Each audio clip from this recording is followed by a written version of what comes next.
साथियों, बहुत बड़ी खुशी की बात यह है कि हम लोगों ने जब आज़ादी की लड़ाई लड़ी थी उस समय हमारी उम्र भी ऐसी थी। ना हमें ये जानकारी थी आज़ादी के बाद क्या मिलेगा, ना हमारे दिमाग में ये थी कभी हम एमएलए एमपी बनेंगे। हम लड़े एक उद्देश्य के लिए, और वो उद्देश्य इतना बड़ा उद्देश्य था, इतना बड़ा उद्देश्य था वो कि उसे प्राप्त करने के लिए लोग असंभव समझते थे। गांधी जी के नेतृत्व में आज़ादी की लड़ाई शुरू हुई, लंबे समय तक चली। जब लड़ाई अब शुरू की थी तब लोग हमसे कहते थे जिनके राज में सूरज नहीं छुपता है उनको तुम अंग्रेजों को बाहर निकाल दोगे, ऐसा कभी संभव है?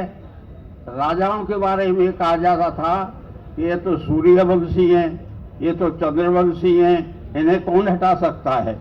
तो एक तरफ हमारे सामने जो लक्ष्य था उससे बड़ी लड़ाई की तैयारी हम लोगों ने की थी अपनी जिंदगी में। तो मैं आप लोगों से एक ही निवेदन करना चाहता हूं कि आपकी लड़ाई भी बहुत बड़ी है, लेकिन बड़ी का मतलब कमजोरी नहीं।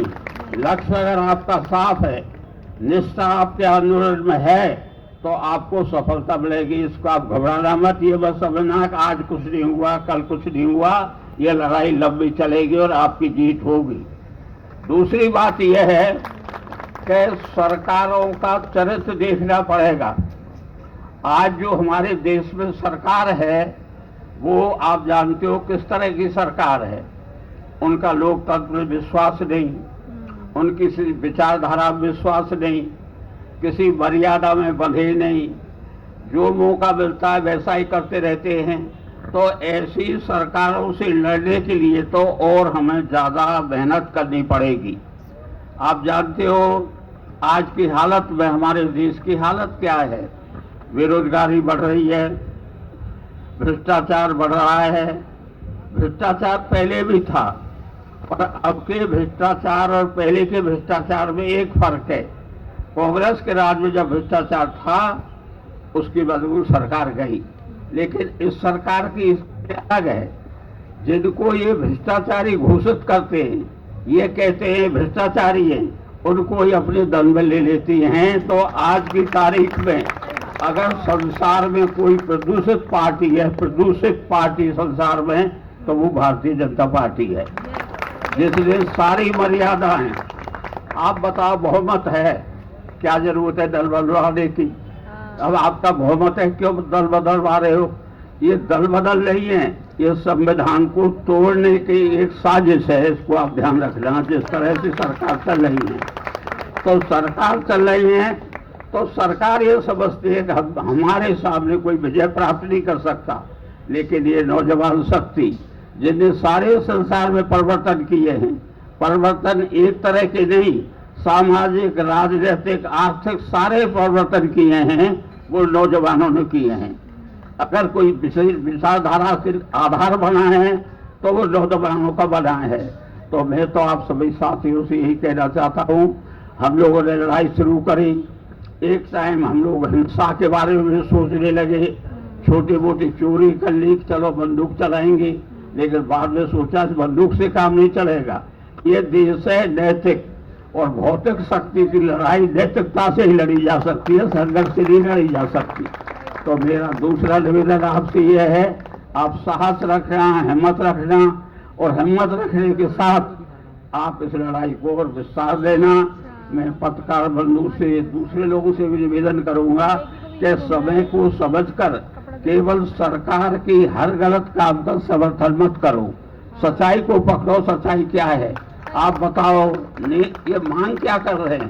कौन सी मांग कर रहे हैं? कोई राज नहीं मांग रहे हैं, कोई सरकार नहीं मांग रहे हैं। अरे तो सीधा ये कह रहे हैं पेपर लीक हो रहे हैं, लोग आत्महत्या कर रहे हैं, मेहरबानी करके कोई ऐसा सिस्टम बैठाओ जिससे इसमें पारदर्शिता आए।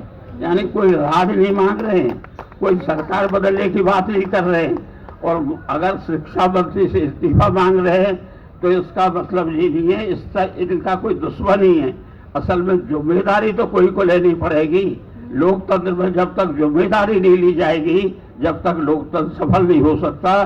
तो का आंदोलन लोकतंत्र को जिम्मेदार बनाने का आंदोलन भी है। ये केवल रोजगार का आंदोलन नहीं, बल्कि एक बहुत बड़े उद्देश्य का आंदोलन भी है। तो आप सभी साइड से मैं आपसे इतना ही निवेदन करूंगा कि आप इस बात को सारे देश में फैलाओ।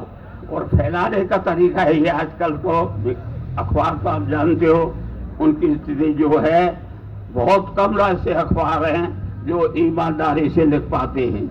उनको विज्ञापन चाहिए, उनकी कुछ मर्यादाएं, उनकी कुछ मजबूरियां हैं।